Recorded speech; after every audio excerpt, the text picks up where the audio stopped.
7 समंदर पार से आए हुए क्रिश्चियन लोग हैं, उन्होंने आपके देश में जाल बिछा दिया पूरी तरह से। अपनी जान हथेली पर घर परिवार सब छोड़ के आ गए, अपनी जान हथेली पर लेकर के आपके बीच में काम कर रहे हैं और आपके राज्य के राज्यों को कन्वर्ट करके रख दिया। राज्य की बात छोड़ दो, आपके अड़ोस पड़ोस में कितना बड़ा नेटवर्क उनका फैला हुआ होगा, आपको कुछ दिनों में पता चल जाएगी कि आपके आसपास क्या उनका टारगेट चल रहा है।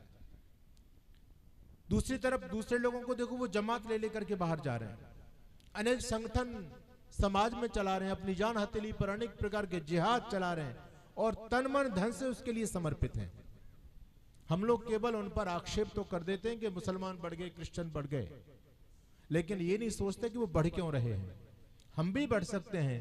जिन चीजों को उन लोगों ने अपनाया, यदि उन चीजों को हम भी अपना लें तो हम भी बढ़ सकते हैं। भाई जाग जाओ, ज्यादा समय आप लोगों के पास में नहीं है, ध्यान रखना, ज्यादा समय नहीं। आप लोगों को ऐसा लगता होगा कि कोई चिंता वाली बात नहीं, हम तो मस्ती से जीवन जी रहे हैं, लेकिन आपको पता होना चाहिए कि आप जिस भ्रम में बैठे हुए हैं, कभी अपने अतीत के पन्नों को पलट करके देखो, आपको पता चलेगा कि आपका कितना बड़ा रुतबा था दुनिया में। अमेरिका के राजा भी हमारे देश के अंतर्गत अधीन रह करके काम करते थे और वहां पर भी सभी, पुराने इतिहास में जाएंगे, सभी सनातनी लोग थे। पूरा यूरोप हम लोगों का था, पूरा एशिया हम लोगों का था। Iran, Afghanistan, Nepal, Bhutan, Tibet, Sri Lanka, Myanmar, Bangladesh, Cambodia, Philippines, Malaysia, Indonesia, Thailand, Vietnam, ये कभी आपके अपने देश के हिस्से होते थे, यानी वहां तक आर्यवर्त की सीमाएं हुआ करती थी।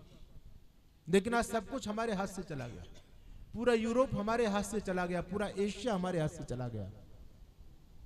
आप ईरान जिस देश को बोलते हैं, जो इस्लाम का बहुत बड़ा हब बना हुआ है आजकल, इस ईरान का प्राचीन नाम आर्यान है। शल्य इसी ईरान प्रदेश के, आर्यान प्रदेश के राजा थे, जिनका नाम आपने महाभारत में जाना है, महाभारत में पढ़ा है। अफगानिस्तान, जहां पर आज एक भी हिंदू नहीं है, एक भी हिंदू, बताइए अफगानिस्तान में कोई है? अरे मुसलमानों से ही मुसलमानों ने सत्ता छीन ली अफगानिस्तान के अंदर। तो वहां पर आज एक भी सनातन परंपरा को मानने वाला व्यक्ति नहीं बना, लेकिन पहले पूरा की पूरा अफगानिस्तान आर्य लोगों का था, हिंदू लोगों का था। अफगानिस्तान की राजधानी का नाम कांधार है, कांधार का प्राचीन नाम गांधार है। गांधारी का नाम आप सभी ने सुना है महाभारत में। गांधारी माँ इसी गांधार प्रदेश की राजकन्या थी, इसलिए वो गांधारी कही जाती थी। यानी पूरा अफगानिस्तान आप लोगों का था, पूरा ईरान आप लोगों का था, सब कुछ अपने पास में था। लेकिन अब हमारा सब कुछ खत्म हो चुका है। अब हमारा वजूद यदि बचा हुआ है तो केवल भारत देश में है, और भारत देश में पूरे में नहीं है। आपके भारत देश में भी 10-12 प्रांत ऐसे हैं जहां पर हिंदू अल्पसंख्यक हो चुका है, हिंदू खत्म हो रहा है वहां पर। दूसरी मेजोरिटी बढ़ती चली जा रही है। जहां कभी आदिगुरु शंकराचार्य का प्रादुर्भाव हुआ, जहां से उन्होंने हिंदुत्व की पताका को पूरी दुनिया में फहराया था, आज आदिगुरु शंकराचार्य के गांव में एक भी हिंदू नहीं बचा है, सारे के सारे कन्वर्ट हो चुके हैं। और जरा दूर जाने की आवश्यकता नहीं, आप लोगों ने मेवात में देख ही लिया। मेवात तो आपके हरियाणा का हिस्सा है, नूह जिला तो आपके हरियाणा में ही पड़ता है, आपके पास में ही है। क्या स्थिति हुई लगभग 3-4 महीने पहले? वहां की स्थिति आप लोगों से छिपी नहीं है, ये तो आपके पास में हो रही है। यदि वो मेवात बीच भारत में नहीं होता, हरियाणा राजस्थान के बीच में नहीं होता, अगर अलग से कोई देश की सीमाओं पर होता तो कब से अलग से देश अलग बन गया होता।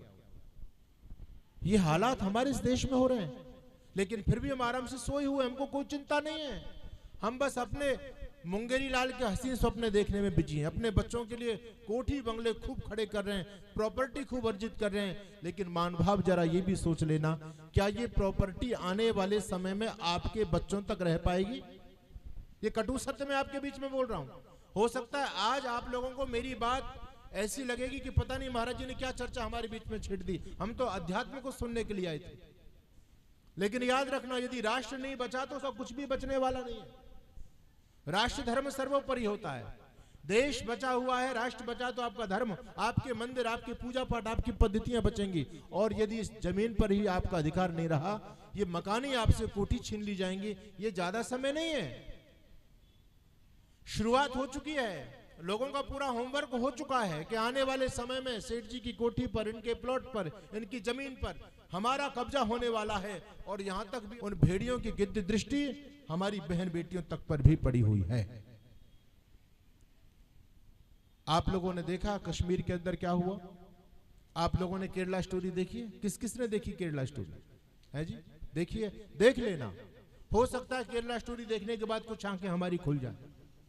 क्या हुआ जी? 32,000 हमारी बेटियां, उनके साथ में क्या किया गया? एक वर्ग विशेष के लोगों के द्वारा कैसे कैसे लब जिहाद में उनको फंसा करके और उनके साथ में कितने दुराचार किए गए। जब उनको अपने कुकृत्य से घृणा हो गई अपने जीवन से, जब उन्होंने उनके इस कुकृत्य का प्रतिकार किया, तो उन कठमुल्लों ने हमारी बेटियों को मार करके उनके शरीर के जो बहुमूल्य पार्ट्स थे उनको बेच दिया और उनके केवल खोखले शरीर को सीरिया और यमन के जंगलों में शेर चीतों को खाने के लिए, भेड़ियों को खाने के लिए डाल दिया।